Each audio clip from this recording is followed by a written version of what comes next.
woke? What is wokeness? Having a consciousness about some of the systemic issues that are taking place. To think critically about issues that impact us all. Like all words, they can be weaponized. The mission statement of wokeism, of Marxism, of the BLM movement is to destroy the nuclear family.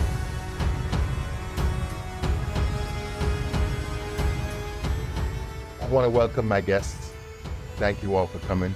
We're going to be talking about woke, which is an issue that is of, I don't know if it's necessarily of extreme importance, but it's very much in the news.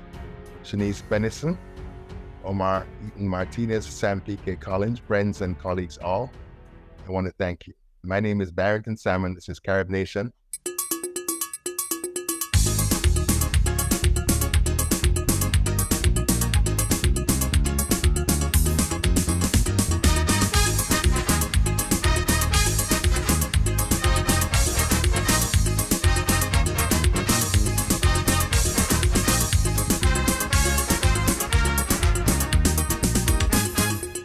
I will start with the lady first. Tell me, what does woke mean to you, and particularly in this context? Well, thank you for having me. I'm Shenice Amira. I go by the Soul Griot. I'm a writer, editor, jack of all trades, master of none, but it's better than not having a trade at all. Woke for me it's about vigilance. It's not about a lifestyle. I think woke has been co-opted by the far right and the propaganda machine, when really it was supposed to be, when someone said stay woke, it was like an affirmation. It's not something that is supposed to be a takedown.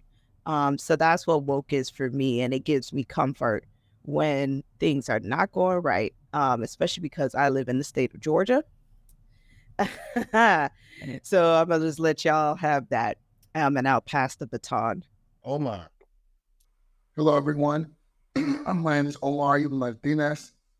I wear many hats. I have a show called The Museum Jedi standing for Justice, Equity, Diversity, and Inclusion. I am the Senior Vice President for Historic Sites at the National Trust for Historic Preservation. I'm the Board President for the Association of African-American Museums, and I serve on the Executive Council for the Association for the Study of African-American Life and History. For me, it does this work from a sort of public humanities, museum, preservation sort of lens. You know, the word woke has been something that's been weaponized by folks who are really in love with nostalgia versus real history.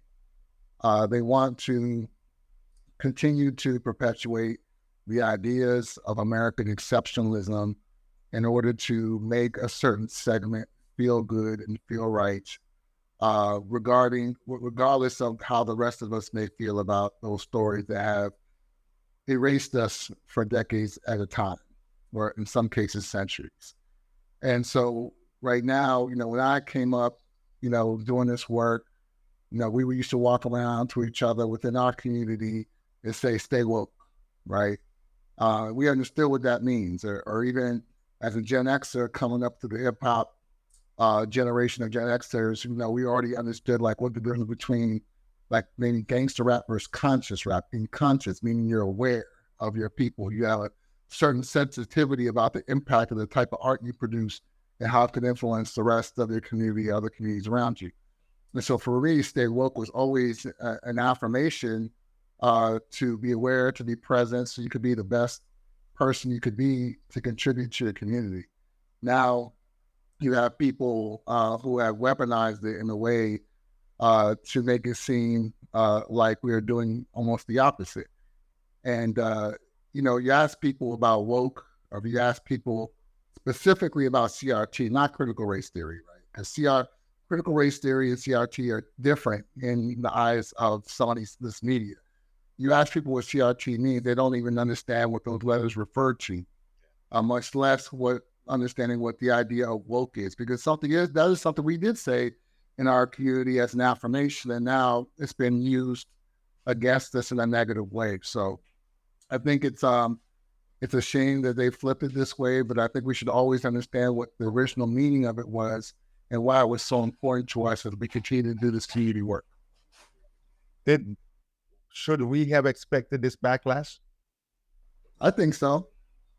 I think so because what we have set up in this country is the idea of us versus them. We work from an outsider-insider binary. We don't know how to blur the walls. We don't know how to add nuance to identity. We don't know how to do these things collectively. Certainly, individuals within our community know how to do it, and that's all they've been doing. But as a collective, we do not know how to do that. So it's almost like, sort of the reaction from Obama. There's people like, well, how do we get from Obama to Trump? Well, that's how, because we don't understand nuance. We don't understand balance. We don't understand things that are outside of a binary. And so we have to, in the work that I do through historic preservation, public history, and exams, is that I really try to set up situations where people can start to challenge those assumptions of the binary so that we can think more nuanced and more complex. Shenice? I agree with Omar in the sense of, yeah, this country operates off of white backlash. Like, every time the Black community as a whole makes progress, there's always an opposition. So yes, we probably should have expected after Obama the culture wars. I keep saying that in quote because they're at war with themselves. But at the same time, I don't think Black people as a large and growing demographic, like everyone from myself, who's from the Virgin Islands, you who's from the UK, Jamaica, etc. I don't think we expected it because we were just vibing. Okay, we were vibing, we were striving and trying to survive after the recessions and everything. We were looking for something to latch onto that was positive in the Black community.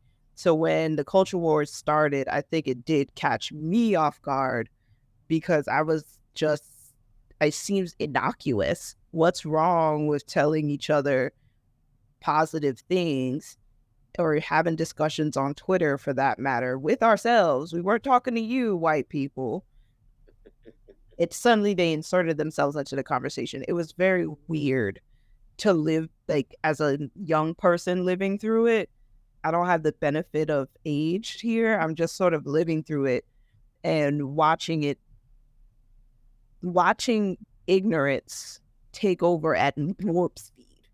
Yeah, but I'm different from you because I'm an immigrant, but I've been here long enough, and through the course of my work and just my research, American history has always been that white backlash follows any Black progress.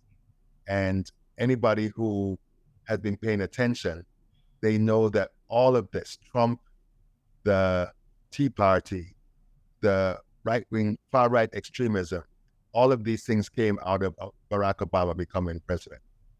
Because they really, honestly, and they've said it, that they don't believe that any Black man had the right to be president. And I guess in the context of the United States, where else you can't go higher than that.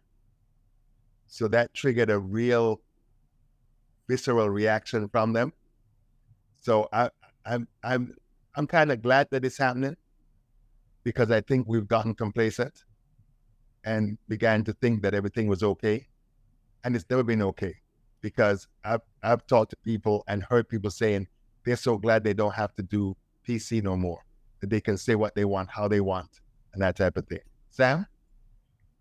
And the more I think about it, in this day and age, it's not about whether I expect it, because you always expect that things like this happen in 30-year cycles, 20 years. To me, it's a matter of how are we going to respond to it, and are we going to start measuring progress a bit more different? And measuring progress for Black people in this country starts with identifying not as a minority within the American system, but as part of a global majority. So what did sovereignty for us look like? Because what we went wrong was trading self-determination for civil rights. And not to say that civil rights was not the right way to go, but what our situation in this country was a human rights issue. So beyond just being able to go to the voting booth, beyond being able to learn about our history, there are certain things that not to us because we weren't seen as humans. So this is just another step in that, in the sense that not only are they trying to cover up what they did, but they're trying to reclassify us once again as subhuman through literature. And this is a time when we have to think back to what we had a chance to do during the pandemic, which was start our own schools, pull our parents, or pull our children rather, outside the public school system and start schooling them from home, start supporting African-centered institutions, and start being really self-determined. It was only when they pulled us back in, and with the victory of Joe Biden, that they saw the need to start taking out resources now more than ever from the schools, the very schools that we ran back to when we had a chance to build our own during the pandemic. So for me, it's always a question of what can we do to realize a status in which we were at four kind of debates to play thought with the your conversation. So Omar, as a historian and someone who's so steeped in history, you see them trying to erase our history, that type of stuff. What are some things, following up on what Sam said, that we need to be doing to start alternate schools to build out large and small spaces for us to teach what they're trying to erase? Well, I mean, I think what Brother Sam said was extremely important, really trying to encourage the next generation of activists to understand what self-determination means has been part of my goal as a father of four. Who, I have my oldest is about to be 20. She's a political science major, non-activist already. So we try to teach them this thing. We also, the way I can self-determination, I would argue, decided to homeschool our children, right? So that was something that we did.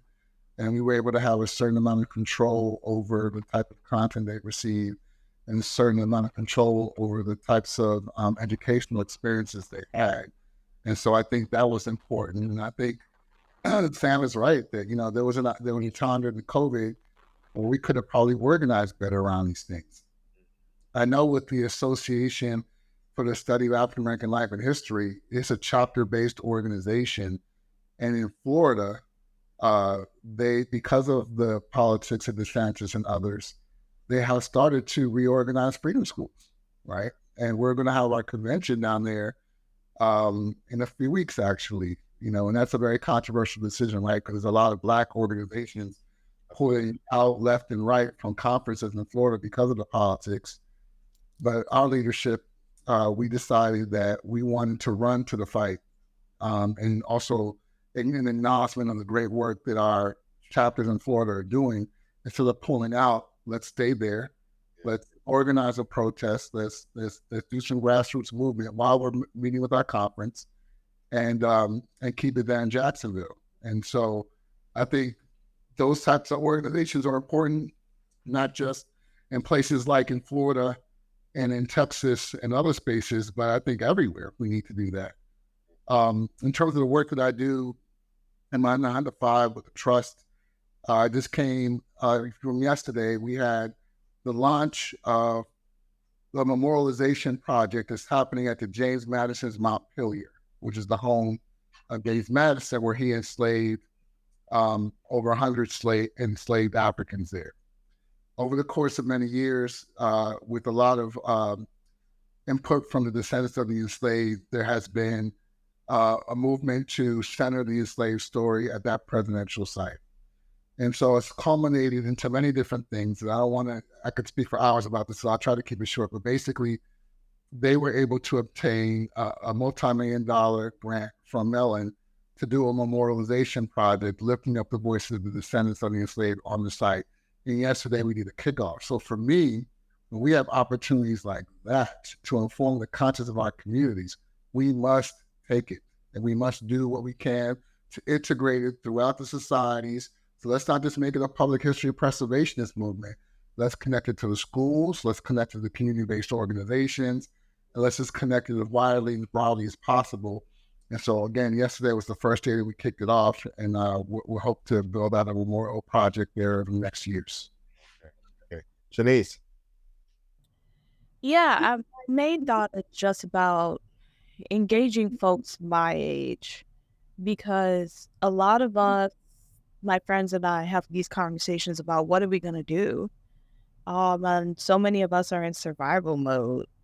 That, things like homeschooling sound like far-flung rich people ideas. Like, we just don't have a concept of what that would even look like, where to even start, because,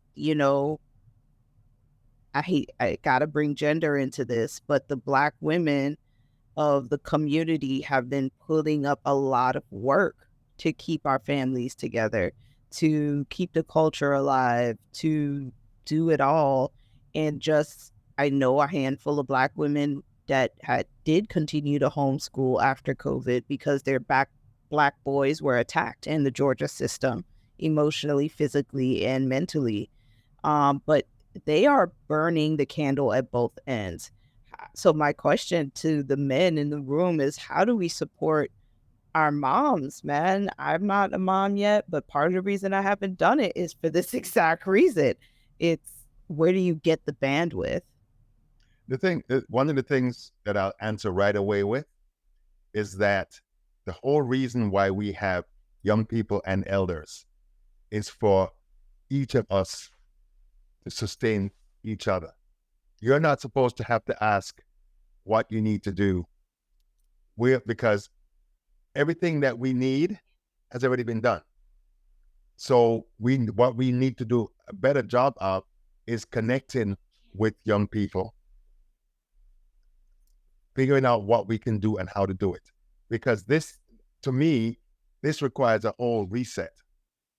Because a lot of the tools that are out there, they're not for us. And they're not designed to help us to move to freedom. But I think a lot of people are afraid of even imagining what a new paradigm would be. Because I've said it often, Sam has heard me say it, what other group of people in the world allow the oppressor to teach their children? And what type of education would you expect to get if you allow that to happen? We do need to do more, but that's not to say that there's not stuff already being done. And I've seen that from my personal experience. The public school system is doing better in some respects, and that's because it has to. But the public school system, and I'm speaking from personal experience, the public school system does not respect Black men. We've done the whole school thing through communities, right? Was it hard? Was it hard? Well, I mean, it's always hard at the beginning, right? Because number one, everybody kind of looks at you sideways when you tell them you homeschool your kids, right? Because they think that's weird and different. Then what we did was, to finding some communities that we wanted to belong to, establish more capacity to educate our children. So regardless if you come from a family with two parents or one, being part of this community allowed you to extend your capacity to educate them. We would meet with these communities, depending on which one it was, once or twice a week together as a family, as a community. So then the type of familiarity that Sam mentioned is there, because we know these kids, they know us, and we're able to support them and encourage them in that way.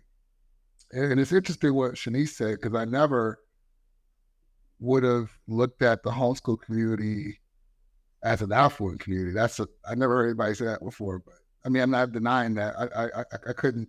I mean, the people that we've done it with, are varied. I'll just say that. They're not all rich people. I don't even know what rich, depends on what rich means. It depends on where you are. It's different.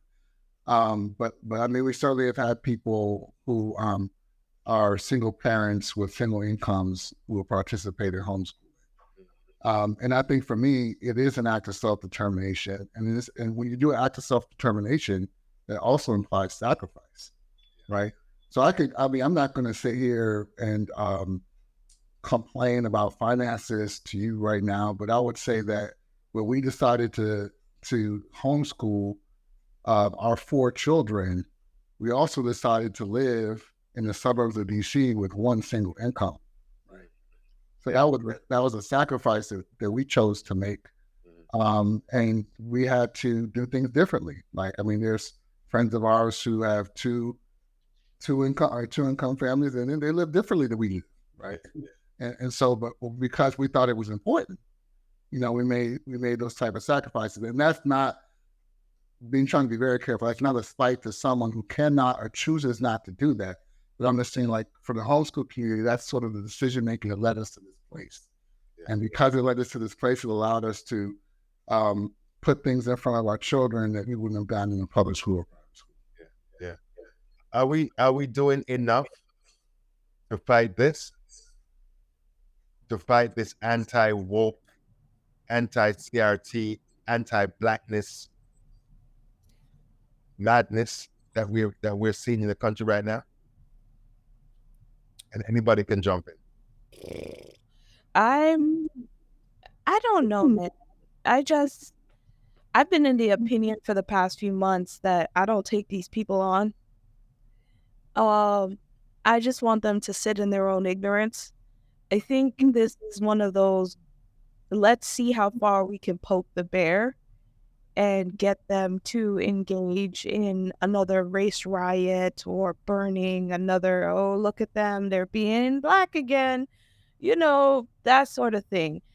And especially because we operate in online spaces a lot, these people are very antagonistic and they're looking for a fight.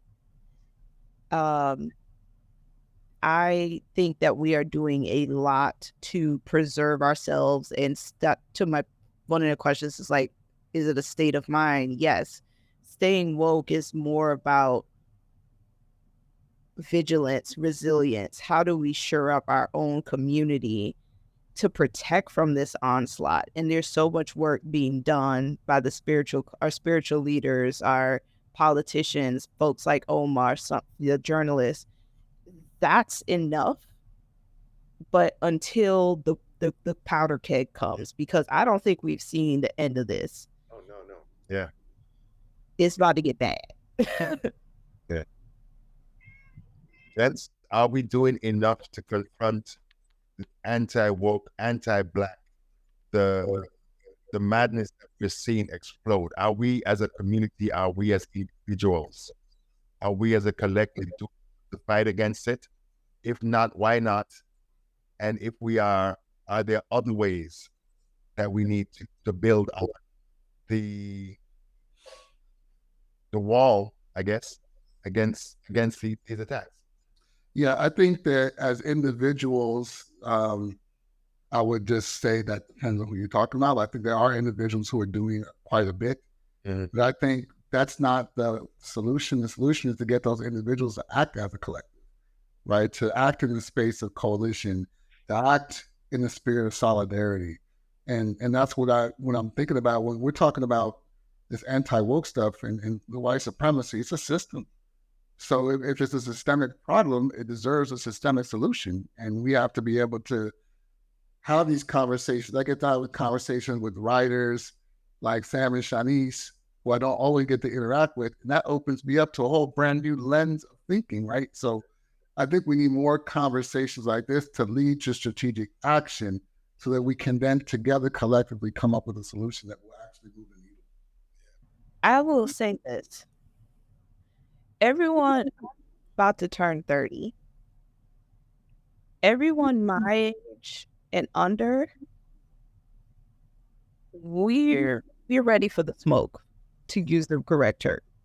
We're not afraid, because the level of tired that we've inherited is so real. And I don't know how else to say that besides there's a lot of trauma, and there's a lot of desire for just activity. even if it's the small things of, I'm going to change my life so I can stay healthy, so y'all not going to see me die at an early age. Or I'm going to be an activist, or I'm going to serve my people, or only work for Black folks. So when the time comes, for whatever comes, I think we're ready. I'm concerned about our parents. There's a lot of complacency from that Gen X generation that they don't want to shake up anything. They're very comfortable. They don't want another 2008. They don't want to lose their homes. There's a lot of fear, and I get that fear, but we don't got time. We don't have time to be afraid right now. I feel like we're going to get robbed. Well, it's interesting because the generation that you're referring to is my generation. And there are a whole bunch of us that ain't afraid of taking the steps that we see necessary. Let me clarify. Mm-hmm. Folks in the South Mm-hmm. are not ready for that smoke, because you got to understand, we're surrounded. There's Atlanta and there's everything else. But isn't that similar for anywhere we are in this country? We are black dots in bowls of milk. Don't tell the people in Atlanta that they afraid. It's like stepping backwards in time sometimes talking to people. Mm-hmm. You're like, oh, it's gonna be all right, just fight, and they're like, yeah. They lynch people, Shenice. They lynch people. Like, but that's what they try. But that's what them folks try to do now. That's what they've been doing in so many different ways. Oh, so the question is, do you just sit and be victims, or do you fight with it? I mean, and you know, a lot of times I get in conversations publicly on radio shows, podcasts and stuff, and folks are like, yeah, we got to fight them, but non-violently. And yeah, that makes sense in a way, but my whole thing is like, if they bring in guns and knives and shotguns and Molotov cocktails, what are we going to do? Pray? Put our hands together and pray? Yes. Or are we going to do what we need to do to defend ourselves? I think it's a level of, they misunderstand, and it goes back to education, what Dr. King and his entire coalition were trying to do. Because nonviolence does not mean don't fight back. I think the whitewashing of Dr. King has done a number on Black folks, and they misunderstand how much of a radical he actually was, in that him and Malcolm were not that far apart in terms of strategy. That, and to Omar's point, it's a systematic thing. We need strategy right now. If folks don't, just getting around and shouting and praying at the altar is not going to do nothing. Yeah, I agree with Shenice. People have really whitewashed King and others. He's not the only one, right? But I think that, you know, the real liberation type of rhetoric that Dr. King stood on is unfortunately what got him killed, right? It wasn't that I have a dream, kumbaya. It was the other stuff that got him killed. And so I think that trauma is something that we had to deal with, Shenice. And I think that's where you see trepidation from people from older generations, is that trauma that we have not dealt with. And I'm speaking about it a little bit real time, just in the work that I'm doing, because when we try to tell these stories and interpret these histories, we're realizing that the trauma is not just linear, right? So like, we can talk about the descendants of the enslaved, if you can actually create an archival genealogical connection to someone who's enslaved, except said plantation. But most of us still can't do that.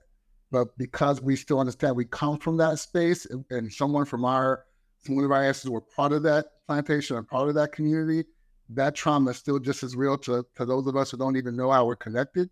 And I serve on the Maryland Lynching Truth and Reconciliation Commission. And so we've been putting together public hearings in the 14 counties of Maryland where there are documented racial terror lynchings. And so that's a little bit of a newer history, right? So we're dealing with descendants that's a little bit closer to that. And again, we're dealing with community members who did not have a connection to the murder or the murderers, but they were part of that community. And that trauma still carries over to them today, and it's going to carry over to their seeds as they continue to have family, right? And I think when we start to interpret what we're trying to do, what I'm trying to do in particular is trying to make sure that we're incorporating the psychological and the sociological aspects to our interpretation, because that's how we heal and start to get better. We can heal and get better. I feel like we can put things in context so there'll be less fear, right? There'll be less fear for us to move forward and really do the type of activism we need to do. Do we have allies in the struggle? And can and must we do it on our own? I do think this is something for African descendant people to lead. Without a doubt, we have to lead it. I do think there are people who are allies out there. The number is small. And the one indicator is if they're out there calling themselves allies, they're not your ally. Right. That's not something you could self-title, right? Yeah. So if you're wondering if you're an ally, you're going out there telling people you're an ally, you're not an ally, right? So I think it definitely has to be done. I think, again, because this is a systemic thing, because this has to deal with the collective of humanity, I believe we need people other than ourselves in the struggle. But I think we doubly need is for us to be leading it, right? And so a very small example I'll give, right, is that we being the National Trust for Historic Preservation and the Smithsonian Institution teamed up together to create what we call the Descendant Community Social Innovation Lab. That was basically a fancy term of getting descendant communities together of the enslaved who are already working with or aspire to work with an historical institution like a museum, a historic site, a historical society, whatever, right? To tell first voice stories of the enslaved. And so the reason why I bring this example up is because here you have two predominantly white institutions, Smithsonian and National Trust, teaming up, but the people who led that effort were people who were Black. And we were very clear about this gathering being invitation only and for us, by us only. So only people who were there, who came in and who led and who participated were people who were African descendant, And because we were able to get that support and create that trust among our white colleagues, we created a beautiful 2-day space where it was just a homecoming of people that never met before. Like, it was really dynamic and unbelievable. It's hard to describe. You had to be there. But there were literally people from all over the country, including Puerto Rico, coming here, talking about descendant work, and it was like family automatically. And some of them literally were family, because you can imagine a lot of these folks who do this work are big on genealogy and ancestry this and 23andMe. So it's literally on their app saying, hey, where are you from? Oh, you're my cousin. Let me show you why. Right? And so this was literally happening in 2.5 days. And so that's a small example for a much bigger issue we're talking about, but I think things like that can happen. Sam? I think it's about building trust among ourselves first. I think it's definitely about building trust among ourselves first. We have to first get a common understanding among ourselves as Black people. And allyship, in my viewpoint, does not exist when the groups in question have more leverage than we do in terms of our collective power right now, given how fragmented we are as a people, change. And we could do so on our own if only we know how to work together. But there's too much stratification, especially when it comes to class. And I would say, as of recently, when it comes to ethnicity, given this whole ADOS thing, which I think is a creation of people outside of the community, But I think once we rectify that, and we come to a common understanding about what it is that we want in terms of self-determination, then we can definitely move mountains. And we wouldn't need what they are called allies. Instead, we can make demands and commands from a standpoint of power. Because allyship is quid pro quo. I don't know if I'm saying it right, but it's quid pro quo. You never take on an ally without any kind of stipulations, spoken or unspoken. So, once you do that, the outcome doesn't necessarily reflect what you had intended for in the first place.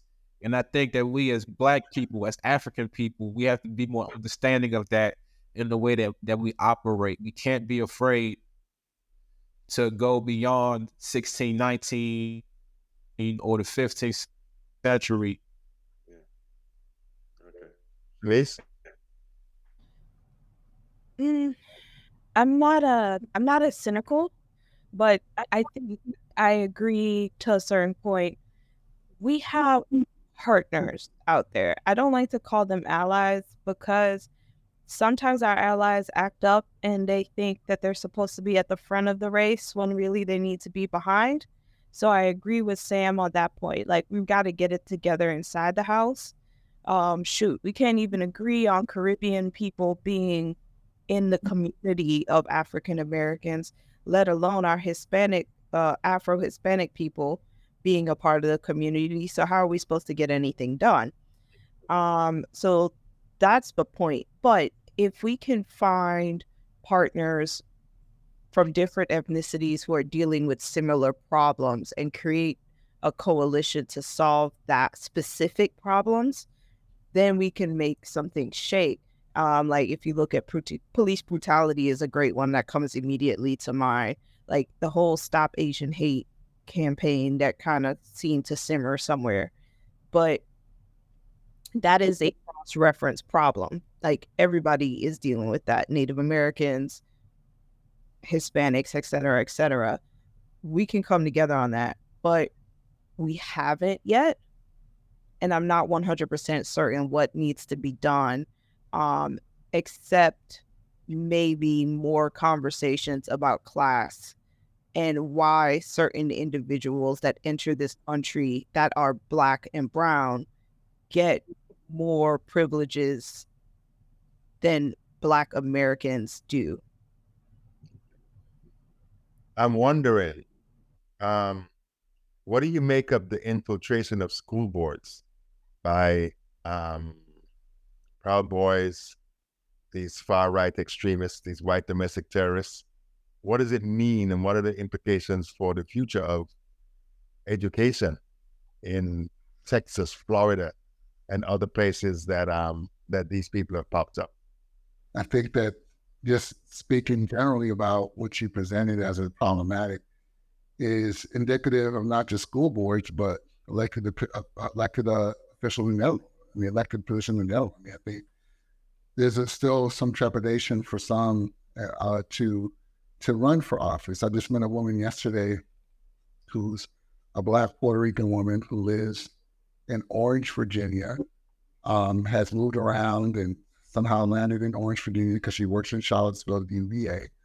And she has decided to run for office. Like, and she understands what she's up against. Like, she belongs to the Democratic Party.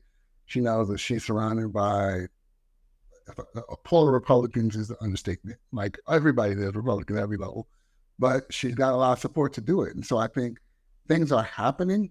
But I mean, the other thing about that is when you talk about somebody running for office for like a council, like a county council or a state senate or state delegation, or even, the House of Representatives or the Senate, to me, it doesn't work when you just have one person do it of color. Like, you need a consensus type of size. I know there's this one article I read a long time ago by Gretchen Jennings, who talks about the power of three. And she was talking about in the context of a nonprofit board to have, you're going to try to be inclusive and diverse and all those wonderful things on your board, not just to bring on one person of color or one woman or whatever the case may be, but you got to bring at least three or more, right? So that they can actually have some affinity an opportunity to gain affinity with other people around an issue that they may all be connected to.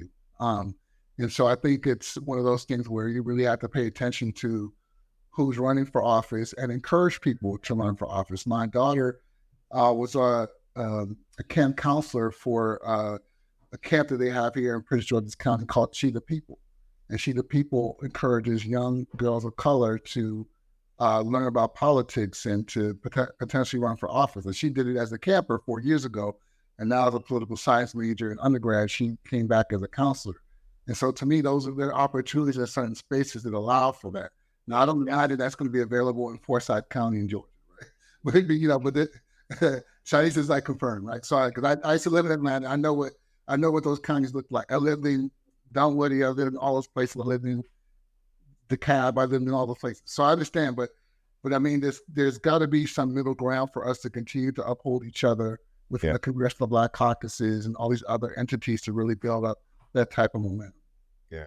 Sam? This sounds like a product of gerrymandering. I feel like, from my understanding, certain majority Black districts get divided up into smaller chunks, or they get swallowed into majority white districts, and then from there, white leadership starts taking hold. And I've seen the same thing happen in DC with gentrification, where majority Black neighborhoods, people of different races, particularly white people, move into them, and then they start taking on leadership positions, starting with the ANC commissions, and then eventually the school boards and such. You know, politics is very local. I think that issue really speaks to how we as a people need to get more politically astute in some regard, start looking at down ballot candidates, and really start taking a hold of our local affairs. Because school boards do hold a lot of weight, you know, when it comes to dictating what children can learn. And parents, you know, especially white parents, they understand that. You know, going back to Shenice's point, I have heard about homeschool being thought of as a rich person's thing, but I will also argue that during the 1990s especially, or the period after the Democratic Party started leaning towards Black people a little bit more after Kennedy and such, and even like during the Nixon era, homeschooling became more of a white Christian nationalist thing as well, because you had white Christian nationalists who wanted to separate their kids outside of a school system they thought was getting too multicultural and too anti-white. So that's just a continuation of what they were trying to do. Rather than separate, they're going to infiltrate it and turn it into what they want. And you know, they have an understanding of politics that we do to an extent, but sometimes we fake like we're too busy to take on local politics when we have to understand that, you know, build our home schools. We got to do it all. You know, our friends and families got to be our comrades. It's got to be a liberty. That's it, and that's all. Yeah, yeah. And my final question, where do we go from here? I think we need to call things exactly what they are, which is white supremacist fascism. Like, we have there's a list of the stages of fascism that's been floating around on Black social media spaces to try to keep people aware. And the fact that we are have 7 out of 10 happening in our society right now should raise the alarm for everyone. We do need to stay woke. We can't, like Sam said, act like we're too busy, because this is our life. This is not a game. This is about our kids, our nieces, our nephews. And we gotta find our resilience in any way that we can and lean on each other a little bit more, instead of wasting time. To Shenice's point, there have been a bunch of documentaries around April, May about Hitler's fall, Hitler's rise, the rise of fascism, and it is troubling to see the parallels between the rise of fascism, Nazism in Germany during the Second World War and now. America is definitely on a fascist path. And it just kind of annoys the hell out of me when I listen to Democrats acting as if they're dealing with politics as usual. There's nothing politics as usual with this. And I'm convinced that if Donald Trump gets back in as president, America as we know it is gone. Because first of all, he ain't never going to leave office. And they're going to consolidate. He already said he's going to dismantle the Department of Justice, put it under the president, put the FBI under the president. And if he wins, because he literally is running for his life. If he wins, he can get rid of most of the indictments that are against him, except for the state ones. So there's a great deal at stake, and you still have people clutching their pearls and wringing their hands as if they don't know what to do. Omar. I think about staying the course with the work that I do in public humanities. I feel like we have a role in informing the conscience of our communities. And I'm not talking about like from a moral standpoint, because that doesn't work for everybody, and you could argue doesn't work for most people. But I think what I can do in my work is help people understand that you can reach conclusions and convictions through historical evidences. You can prick people's hearts and minds through interdisciplinary interpretation of stories. So it's not just a matter of me bringing you to a site of enslavement and putting your fingers in the fingerprints that were probably created by child labor who was enslaved. But I can also talk to you about not just names and dates, but I can also talk to you about how we have had artists, both visual and performance, react to the histories and produce something that immerses you emotionally into that moment. And I think if I have an opportunity to continue to support that work, we can move the needle some, but it can't be done in isolation. Like we said this earlier, I really feel strongly that as a museum field, we have to do a better job of integrating our work in other sectors, right? We have to work. Our work, I think, by nature is interdisciplinary. So we work not just with the artists, not just with historians, but we work with folks who are in the sciences, both social and otherwise. We work with people who are urban planners. We work with architects, and I think we really have to integrate ourselves in all those different spaces and come together to collaborate to see how we can prick the movement in a way that's sustained and perpetual. And so that's always, for me, that's what's next, is to continue to stay the course and try to get more people to do what we're doing. Sam? We got to support our institutions. We got to support our existing institutions, and we got to build institutions around the needs that our community needs, that our communities have active. And I will go on to add that our most important institutions are our families. We need to support our families, and we need to build more of a sense of community, and we need to look at this from a protracted battle, not something that has ebbs and flows, because these guys, they never stop. If they're not attacking books, then the next day they're attacking any other part of your existence. So we have to act as though this is a matter of our life that is going to go on and on, and we got to look at it from a standpoint of building an infrastructure. There's no way around it. We can't escape that as a fact. Thank you all. Sam P.K. Collins, Omar Eaton Martinez, Shenice Bennerson. I want to thank you for taking the time, for sharing your thoughts, helping us to advance what we're dealing with in as many ways as we can. This is CaribNation. We have been talking today about what is woke, what it means, and discussing the impact and the implications.